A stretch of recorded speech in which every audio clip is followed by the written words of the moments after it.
നമസ്കാരം. മലയാളി വാർത്തയിലേക്ക് സ്വാഗതം. കഴിഞ്ഞ ഏതാനും മാസങ്ങൾക്ക് മുമ്പ് ദേശീയ മാധ്യമങ്ങളിലടക്കം വലിയ ചർച്ചാ വിഷയമായ ഒരു കാര്യമാണ് ധർമ്മസ്ഥല എന്ന മഹാക്ഷേത്രത്തിന് നേരെയുണ്ടായ ആരോപണങ്ങൾ.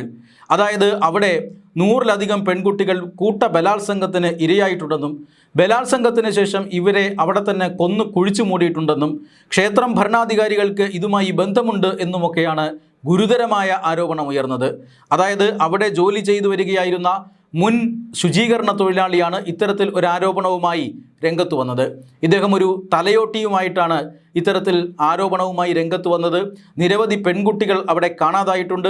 ആ പെൺകുട്ടികളെയെല്ലാം അവിടെ തന്നെ കുഴിച്ചിട്ടിട്ടുണ്ട്. അതിൽ പലരെയും കുഴിച്ചിട്ടത് താൻ തന്നെയാണ് എന്ന ആരോപണമാണ് ഉന്നയിച്ചത്. ധർമ്മസ്ഥല മഞ്ജുനാഥ ക്ഷേത്രം എന്ന് പറഞ്ഞാൽ നിരവധി ലക്ഷക്കണക്കിന് ആളുകൾ തീർത്ഥാടനത്തിനെത്തുന്ന കർണാടകയിലെ ഒരു ക്ഷേത്രമാണ്, ദക്ഷിണ കന്നഡയിലെ ഒരു ക്ഷേത്രമാണ്. അതുകൊണ്ട് തന്നെ അവിടേക്ക് ഇത്രയധികം പെൺകുട്ടികൾ കുഴിച്ചു മൂടപ്പെട്ടിട്ടുണ്ടെന്നും ബലാത്സംഗം ചെയ്യപ്പെട്ടിട്ടുണ്ടെന്നും ആ പെൺകുട്ടികളെ അവിടെ വെച്ച് കാണാതായിട്ടുണ്ടെന്നുമൊക്കെയുള്ള വാർത്തകൾ അത് മനുഷ്യൻ്റെ മനസാക്ഷിയെ തന്നെ ഞെട്ടിക്കുന്നതായിരുന്നു. ഗുരുതരമായ ആരോപണത്തെയാണ് ഈ ക്ഷേത്ര ഭരണാധികാരികൾ നേരിട്ടത്. എന്നാൽ SIT അന്വേഷണം പ്രഖ്യാപിച്ചതോടുകൂടി ഈ ആരോപണങ്ങളെല്ലാം വെറും വസ്തുതാവിരുദ്ധമായ കാര്യങ്ങളായിരുന്നു, വെറും കെട്ടുകഥകളായിരുന്നു എന്ന കാര്യം തെളിഞ്ഞു വന്നത്.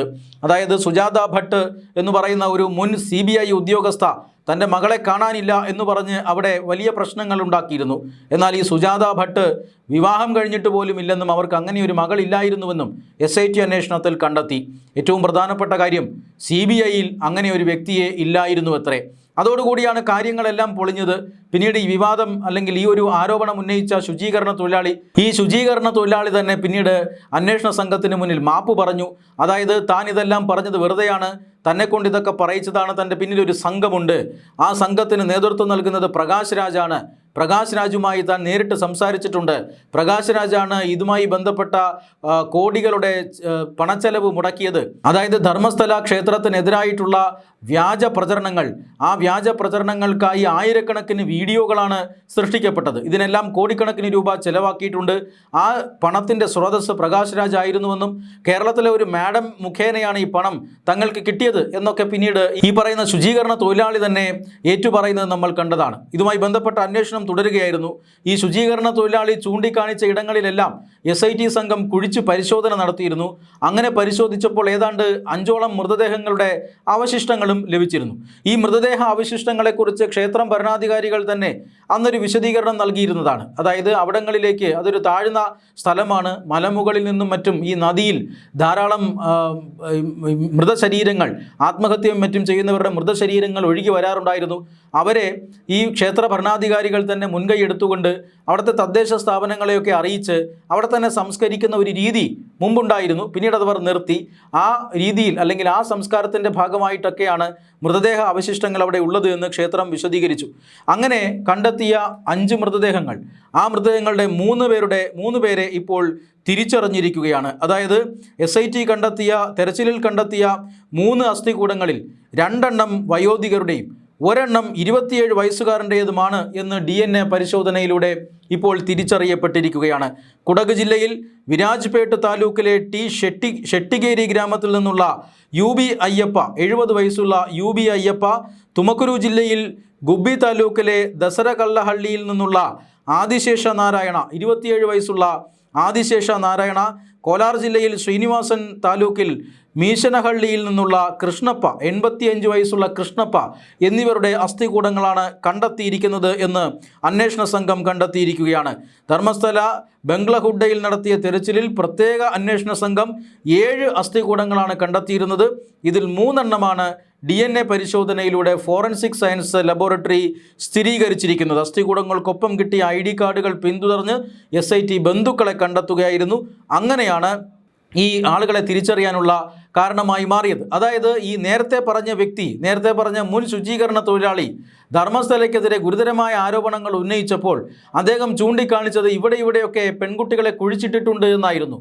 അങ്ങനെ മൃതദേഹ ഭാഗങ്ങൾ കണ്ടെത്തുമ്പോൾ അത് പെൺകുട്ടികളുടെയാണ് എന്നാണ് അന്ന് പറഞ്ഞിരുന്നത്. പക്ഷേ അങ്ങനെയല്ല, ഈ പുരുഷന്മാരുടേതാണ്, 3 പുരുഷന്മാരുടേതാണ് എന്ന് കണ്ടെത്തിയിരിക്കുന്നു. ആരോപണങ്ങൾ അടിസ്ഥാനരഹിതമാണ് എന്നതിൻ്റെ കൂടുതൽ കണ്ടെത്തലുകളാണ് ഇപ്പോൾ പുറത്തു വന്നുകൊണ്ടിരിക്കുന്നത്.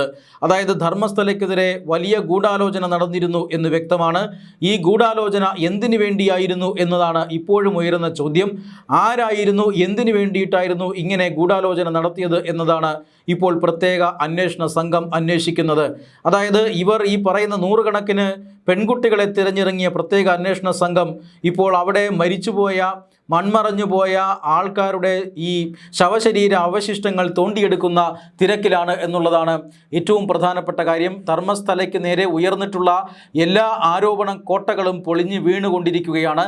ധർമ്മസ്ഥല അതിനെതിരെ നടന്നത് വ്യാജ ആരോപണങ്ങളാണെന്നും പ്രകാശ് രാജിനെ പോലെയുള്ളവരുടെ പങ്കിനെ സംബന്ധിച്ച വാർത്ത അതും ഇന്ത്യയിലെ ജനങ്ങൾ ഞെട്ടലോടുകൂടിയാണ് കേട്ടിരുന്നത്. അതായത് ഇങ്ങനെയൊരു മഹാക്ഷേത്രത്തിന് നേരെ ഒരു ആക്രമണം ഉണ്ടായിരിക്കുന്നു, വ്യാജ വാർത്ത ആക്രമണം.